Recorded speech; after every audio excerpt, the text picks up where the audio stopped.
Evandro, e a luta sua, como é que tá? Boa.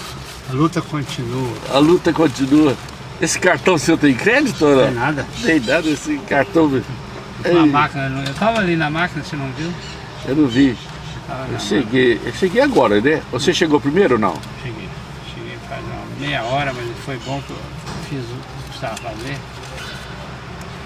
Mas você não falou 4 horas, meu amigo? Mas deu certinho, o que eu queria era isso mesmo. Aonde nós estamos indo agora? Vai onde você quiser. Vamos beber um café onde? Vamos lá naquele trem onde bebe café sempre. Shopping do Calçado? Shopping do Calçado. Você já fez a... Foi na casa do seu neném. Quantos dias você ficou aqui em Cássia dessa vez? 5 dias, 4, 5 dias. O seu tempo tá curto, né, Evandro? Tá, não, mas é porque eu vim de Juiz de Fora. Eu vim de Juiz de Fora. E a dona Terezinha fez aniversário? Você tava lá? Fez, tava lá. Quantos anos? Acho que 91. 91. Mas ela não tá bem não. E a dona Berenice vai fazer? Não tá bem não, a saúde dela não tá boa. E a dona Berenice? A dona Berenice tá boa. 96, vai para 97, tá boa de cabeça. Quando que ela faz 97? Dia 16 ou 17 de setembro. De setembro. Você fazer uma festa. Ela mandou um abraço para você, fala pro reverendo que eu gosto muito dele. Que ele liga para mim de vez em quando. De vez em quando, eu fico meio constrangido. Não constrange não. Você liga. Ela gosta quando eu converso, faço oração. Você liga no fixo, pede a Kelly, pergunta a Kelly, tá boa, como é que tá, não sei o que, e aí você. Eu bato papo. Minha amiga, Dona Berenice, a gente tem um amor muito grande. Ela é uma mulher de Deus. De Deus. Ela ora muito, do jeito dela, e lê muito a Bíblia. Tem dia que eu acho que ela lê a Bíblia de cabeça para baixo. Tá? Eu chego lá, ela tá lendo a Bíblia da cabeça para baixo. Mas vale, né? Vale. Esse é o filho tá com 70 aí? 7 vão para 78, bem vividos. Evandro. Como é que é seu primeiro nome? Francisco Evandro Parreira. Filho do Sr. Drummond Martins Parreira. Irmãos do seu pai? Irmão do meu pai. Quem é que é? O Jó Parreira? Não, irmão do meu pai. Não, irmão do meu pai era Altamiro, Ataliba. Isso. Altamiro, Ataliba e mais 5 mulheres. O nome dela? Não leva muito você ler o nome, mas lê que uma chamava Maria, outra chamava, mas eram 5 famílias. Você não conheceu? Conheci. Então fala o nome delas para nós. Não. Você sabe? A tia Bárbara, a tia Aurora, a tia a Bárbara, a Aurora. O Zé Parreira e o João. Morava lá no Bananal, a dona Fia. O Evandro. Zé Parreira era filho do senhor Limírio. Limírio era irmão do meu pai mais velho. Ele morava onde, o senhor Limírio? Limírio morou em Passos. Em Passos. Se você quer saber uma história, não sei se você pode publicar isso, mas ele conhecia muito a Bíblia, sabia até um pouco de grego e queria converter meu pai. Há muitos anos, quando meu pai ainda não era evangélico. E meu pai um dia falou para ele, o Nego, ele chamava Limírio, apelido de Nego, esse negócio que você está falando não me presta não. Você não, esse Deus que você fala não me agrada não. Você não trabalha, você não faz isso. Apontou alguns lados negativos, você não quer não. E aí a conversa acalmou, os tempos passaram, meu pai fazia fumo na roça E tinha um empregado lá, o Sr. Camilo, analfabeto de pai, mãe e mais alguma coisa, não sabia, mas sabia ler alguma coisinha. E esse homem era um homem de Deus. No final da tarde ele sentava na escada da porta da sala e cantava algumas musiquinhas lá. Deus é tão bom. Naquela época não tinha Deus é tão bom, não? Estou seguindo a Jesus Cristo. Aí sim. E ele cantava isso e foi baseado na vida ou no testemunho ou na palavra desse homem analfabeto que meu pai converteu, que o Sr. Drummond converteu. Ele já era casado? Já. Meu pai? É. Sim, isso era casado. Já é casado. Eu já existia. Meu pai se converteu quando eu tinha na faixa de 8 anos, 7, 8 anos por aí, né? Ele converteu já em decorrência de uma decepção que ele teve com a filha que estava doente, e ele buscava socorro em uma imagem de escultura, e essa imagem não o atendeu, e ele era muito fiel a essa crença. E aí ele ficou chateado, aquele negócio, e aquilo decorreu o tempo, e a palavra do analfabeto lá, que não sabia, deu alento, deu vida. A palavra entrou no entendimento dele, e aí por outras situações ele veio a se converter. Aí a sua mãe também. A minha mãe é aquele estilo mais obediente, mais doméstico. Submissa. Com o passar do tempo, ela também entregou sua vida para Jesus.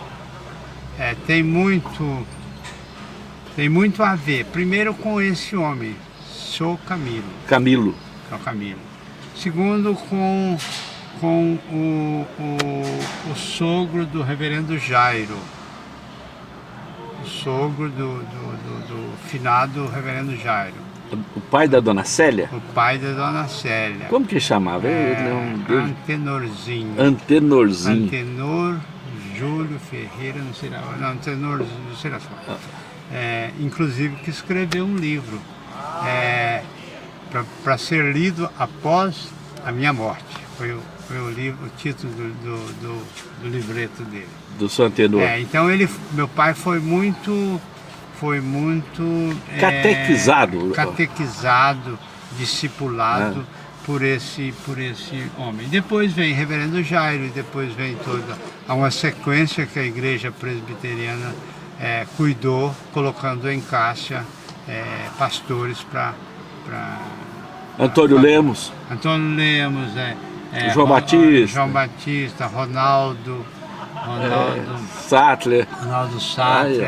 E assim Deus tem provido o alimento, o conhecer da palavra, que é o alimento, né? E hoje, graças a Deus, dentro dessa linha sucessória aí, está eu aqui, né? Um pastor. Evandro, vamos conversar. Eu estou gostando dessa conversa nossa. Estou vendo essa conversa. Eu estou gostando disso aí. Eu sou pastor evangélico, fiz alguns cursos nisso aí, trabalhei na vida secular muito, fui engenheiro agrônomo, cheguei a ser diretor da Embrapa, a empresa de pesquisa. Trabalhei muito nessa área, trabalhei no Ministério da Agricultura. No Ministério da Agricultura, fui chefe de gabinete do ministro Paulinelli. Fiz alguns pós-graduados no exterior, mas isso nada compara com o entendimento que gera fé que a palavra me deu. Que coisa boa. Hoje eu tô no ministério, pertenço a uma igreja nominal. Como que chama, Sara? Chama Sara Nossa Terra. É uma igreja nominal, mas ela pertence à igreja que vai subir. Então... Isso que é importante. Isso que é importante. Alguém da minha igreja nominal vai subir para a igreja verdadeira, como da sua igreja da presbiteriana. Quantos anos você ficou na presbiteriana? Não, quantos anos você está na igreja Sara Nossa Terra? Só falando assim.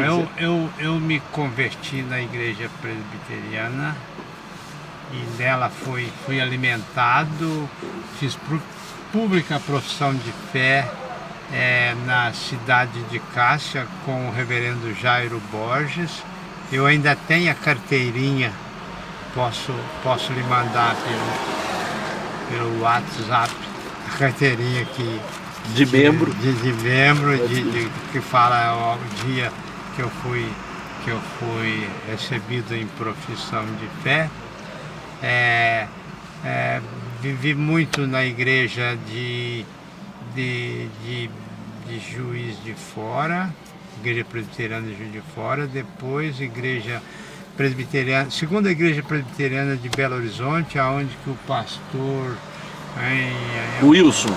Não é o Wilson não, o pastor Wilson eu conheci, mas era o pastor filho daquele homem lá de Lavras, o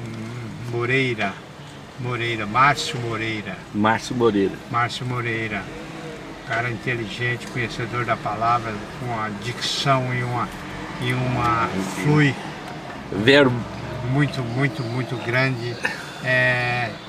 Não cresceu muito na igreja porque ele pegou uma linha já mais esquerdista, mas um homem grande, homem de Deus, que fez um grande trabalho. Em Lavras eu fui muito discipulado no Instituto Gamo. O Instituto Gamo foi o maior colégio evangélico e um dos maiores colégios entre todos os outros aqui do Brasil. Eu fui interno lá e lá eu fui muito trabalhado, muito discipulado também pelos pastores americanos, Mr. Calhoun, e teve outros também. Teve um pastor ali, parente do Rubem Alves, que era tio dele. O pastor Rubem Alves foi meu pastor na primeira igreja presbiteriana de Lavras. Eu fui aluno do irmão dele, aluno de física do irmão dele. Eu fui motorista do Rubens Alves. Um homem muito sábio, muito culto. Eu creio que no resto da vida ele enveredou por outras avenidas, mas o coração e o pastor e o passado, o coração e o passado, isso aí só Deus sabe, né? Agora, que privilégio que você teve, né, Evandro? Eu tive de conviver com pessoas. Eu tive um privilégio muito grande na minha vida de ser discípulo de Dr. Calhoun, um americano, de Dr. Simval Silva, um brasileiro que não era pastor, mas era o diretor do colégio. Então foi um homem que muito me deu conhecimento da palavra. Rubens Alves também era um cara muito culto e muito professor. Ele tinha didática de ensinar. Depois Francisco Alves. Francisco Alves não. Francisco Alves era um cara culto, mas ele não era um cara que chegava ao povão, não. Era muito irritado, muito nervoso. Ele era tio do Rubem Alves. Ele era parente do Rubens Alves. Eu não sei se era tio, primeiro ou segundo. Né? Todos eles eram daquela região ali de Boa Esperança. Boa Esperança.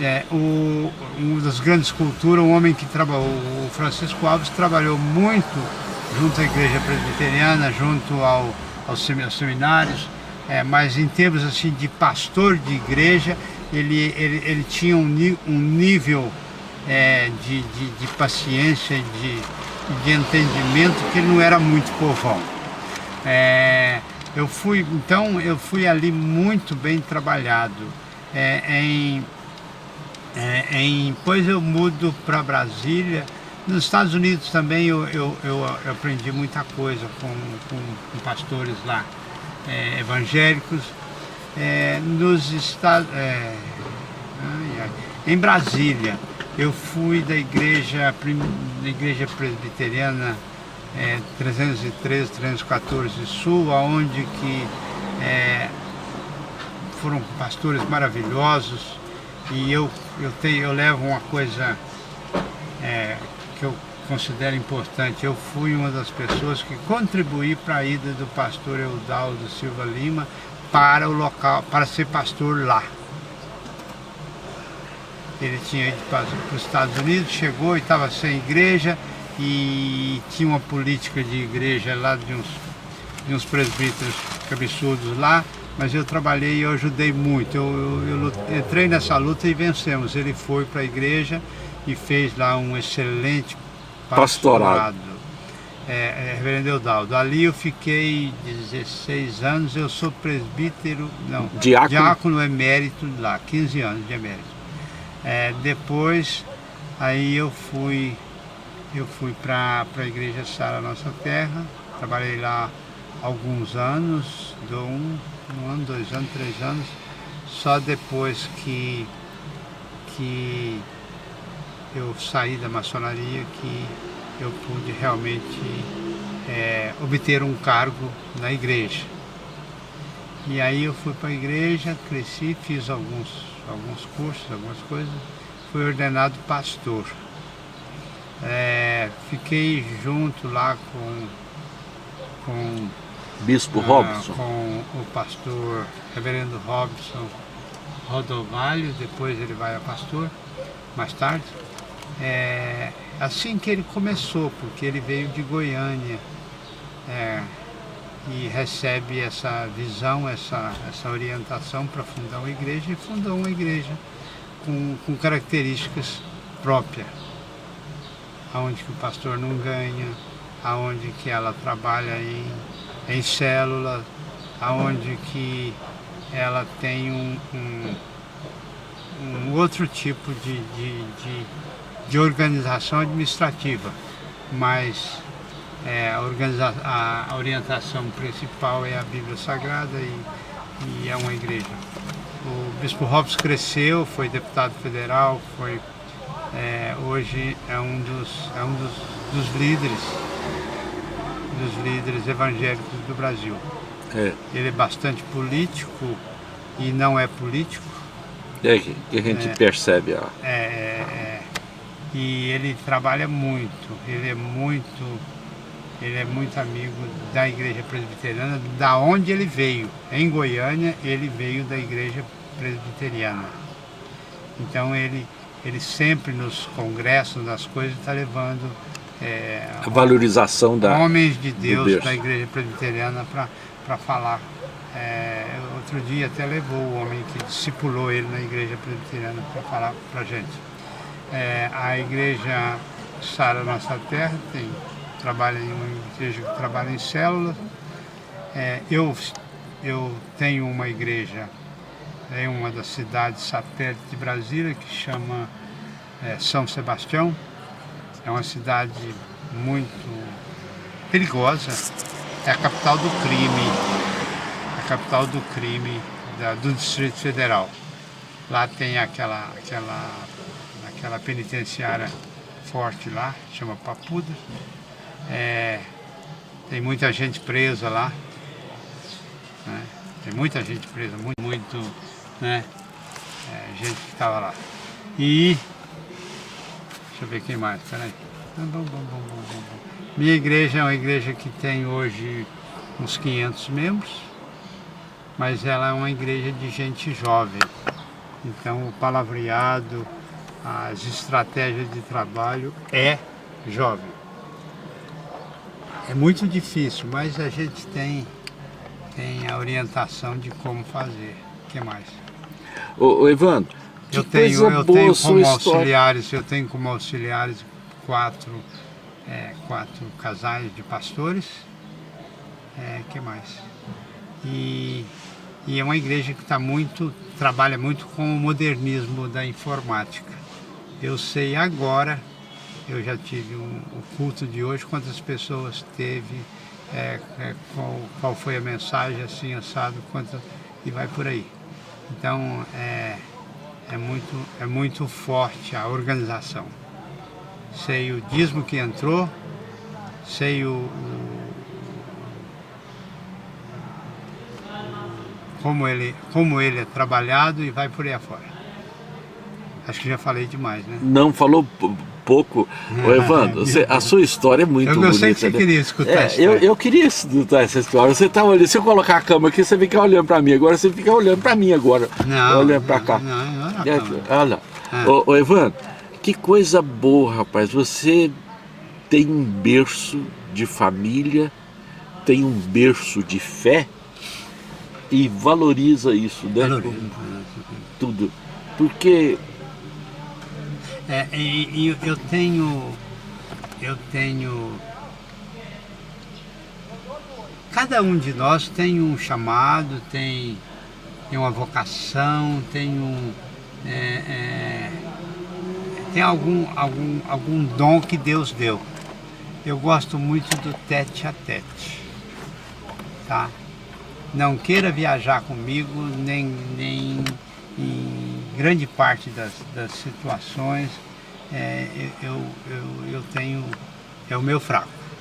Hoje no ônibus que eu viajava 2 mulheres.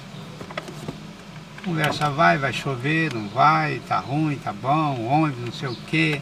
E aí até que enfim a gente acha uma brecha. Uma brecha e entra e acabou com as duas entregando a vida ou reafirmando uma fé. Reafirmando a fé, né? Reafirmando a fé. E isso eu gosto muito disso. E eu achei uma viaginha gostosa, né? Da gente poder aproveitar uma oportunidade que apareceu. A gente Deus coloca as pessoas, né? A gente não pensa muito nisso, mas Deus te deu um dom para você e ele é especificamente seu. É para o homem de cadeira de roda, é o homem que tem a cultura que você tem, é o homem que tem um gosto de ficar filmando as outras. Deus te deu esse dom e nesse dom você vai ser cobrado. Agora eu jogo isso mais adiante um pouquinho. Pra mim, Deus deu um dom à igreja também. A igreja da irmã fulana, lá embaixo, com nível de cultura baixo, com nível econômico baixinho, não sei o que. Mas ela tem um dom para ser exercido naquele lugar, daquele jeito, para aquelas pessoas. Tá? Deus deu um dom, eu vou extrapolar, você me desculpe, mas Deus deu um dom a Edir Macedo, um dom de ganhar dinheiro, um dom das pessoas que vão para a igreja, isso aí de uma maneira geral, elas atentam para o lado financeiro. Não estou falando do lado espiritual, mas estou falando, é um dom que Deus deu. Deus deu o dom para certos homens como o Júlio de Almeida, o dom de escrever. Meu Deus! Que coisa bonita, deu para né? ele, e ele tem o público dele. Então, nós muitas vezes achamos, não, só Deus tem o dom da irmã fulana, que ela tem revelação, Deus deu ela, amém. Mas tem igrejas específicas que trabalham com um dom. Estou mexendo com você, estou te cutucando. Eu sei, mas, obrigado. Agora, você falou do reverendo Júlio. Vamos lá. Você falou do reverendo Júlio, que coisa fantástica. Eu tenho um sermão do reverendo Júlio e ele fala da economia das mordomias. Mas não é essa a expressão? Tem uma coisa que a gente Deus dá para cada um dom diferente. Se todo mundo fosse... É diferente. Naquele negócio de dons lá da Bíblia, lá chamado a distribuição dos dons. Deu para 3 para um, 5 para outro, 2 para outro. Por quê? Eles eram mais bonitos, o que ganhou 5, ou o que ganhou 2, ou o que não.